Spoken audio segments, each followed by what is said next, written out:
નમસ્કાર, nation plus ન્યૂઝમાં આપનું સ્વાગત છે. હું છું ધવલ પરમાર. છોટાઉદેપુર લોકસભાના કોંગ્રેસના ઉમેદવાર સુખરામ રાઠવાએ ફોર્મ ભરતા પહેલા કોંગ્રેસ કાર્યાલય ખાતે જંગી જાહેર સભા સંબોધી. કોંગ્રેસના પૂર્વ પ્રદેશ પ્રમુખ જગદીશ ઠાકોરની ઉપસ્થિતિમાં ઉમેદવારી પત્ર ભર્યું હતું. છોટાઉદેપુર લોકસભાના કોંગ્રેસના ઉમેદવાર સુખરામ રાઠવાએ ફોર્મ ભરતા પહેલા કોંગ્રેસ કાર્યાલય ખાતે જંગી જાહેર સભા સંબોધી હતી, જેમાં ગુજરાત પ્રદેશ કોંગ્રેસ સમિતિના પૂર્વ પ્રમુખ જગદીશ ઠાકોર ઉપસ્થિત રહ્યા હતા અને તેઓએ ભાજપ ઉપર આકરા પ્રહાર કર્યા હતા. જગદીશ ઠાકોરે જણાવ્યું હતું કે ગઠબંધન સાથે લડતા હોય મતો અકબંધ રહેશે. ટ્રાઇબલ વિસ્તારમાં ભાજપની ઊંઘ હરામ થશે. નરેન્દ્ર મોદી અને અમિત શાહ મીટિંગ કરે તોય કંઈ ફેર નહીં પડે. 24 સીટો કોંગ્રેસ પાર્ટી લડી રહી છે. 2 સીટ ઉપર આમ આદમી પાર્ટીનું ગઠબંધન લડી રહ્યું છે. આપે ગઈ વખતની ચૂંટણી વિધાનસભાની જોઈ. ભારતીય જનતા પાર્ટીની સામે 60-65% મતદારો ભારતીય જનતા પાર્ટીની સામે છે.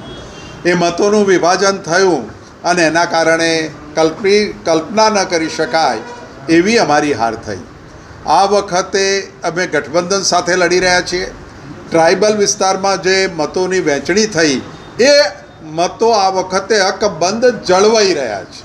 એટલે દાહોદ હોય, ગોધરા હોય, છોટાઉદેપુર હોય, અમારી વલસાડ હોય, ભરૂચ હોય, આ બધી સીટોમાં કોંગ્રેસનું વિભાજન, કોંગ્રેસના મતોનું વિભાજન નહીં થવાના કારણે ભાજપને રાતની ઊંઘ હરામ થઈ ગઈ છે. અને એટલા માટે કે ટ્રાઇબલ અને જે કોંગ્રેસના મતદારો છે આ વખતે વન સાઇડ કચાઈને કોંગ્રેસને મતદાન કરશે. ઓપ્શન બની રહ્યું છે. આ એક ભારતીય જનતા પાર્ટીને એની સોશિયલ મીડિયાની ટીમ કરી રહી છે અને ક્યાંક નાની મોટી લાલચોની વાત કરીને કોંગ્રેસ ગઠબંધન ગુજરાતમાં ઉપડતું નથી એવી એક પરસેપ્શન ભાજપ બનાવી રહ્યું છે. એ વાત હું માનવા તૈયાર નથી. હું પાટણ, બનાસકાંઠા, સાબરકાંઠા અને સૌરાષ્ટ્રના પ્રવાસો કરીને આવ્યો છું. ત્યાં બધી જ જગ્યાએ જ્યાં કોંગ્રેસના ઉમેદવારો લડે છે ત્યાં બધી જ જગ્યાએ આમ આદમી પાર્ટીના કાર્યકરો કામ કરે છે અને નાની મોટી આપ કહો છો એવી કોઈ કસર હશે તો અમે દૂર કરીશું. કે મગજમાંથી ટ્રાઇબલ એરિયામાં ભાજપને મત મળે છે કાઢી નાખો.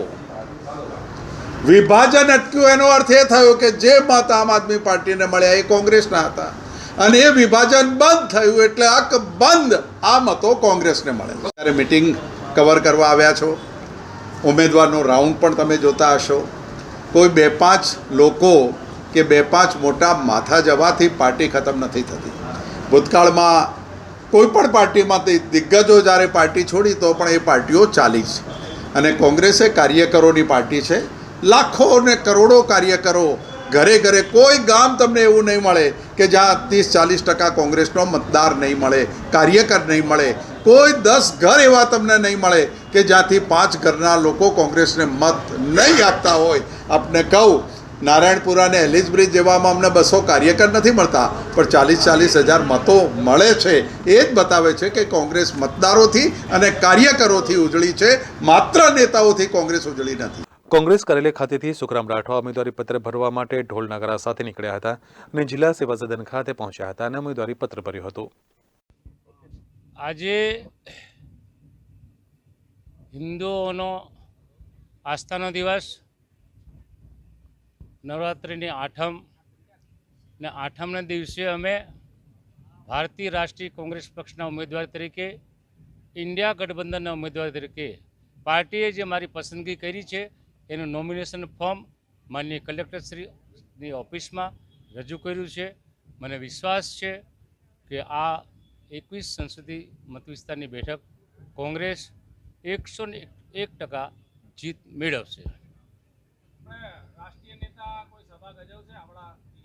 એ બધું પછીનો વારો છે. આજનો વાત પૂરો. આજે વાત પૂરી કરીએ દાદા, પછી વાત કરશું 1 to 1. Rehan Patel, nation plus news, Chhota Udaipur. સમાચારોના સતત અપડેટ માટે નેશન પ્લસ ન્યૂઝના યુટ્યુબ ચેનલને સબસ્ક્રાઇબ કરો, બેલ આઇકન દબાવો અને ફોલો કરો ઇન્સ્ટાગ્રામ, ફેસબુક અને ટ્વિટર પર.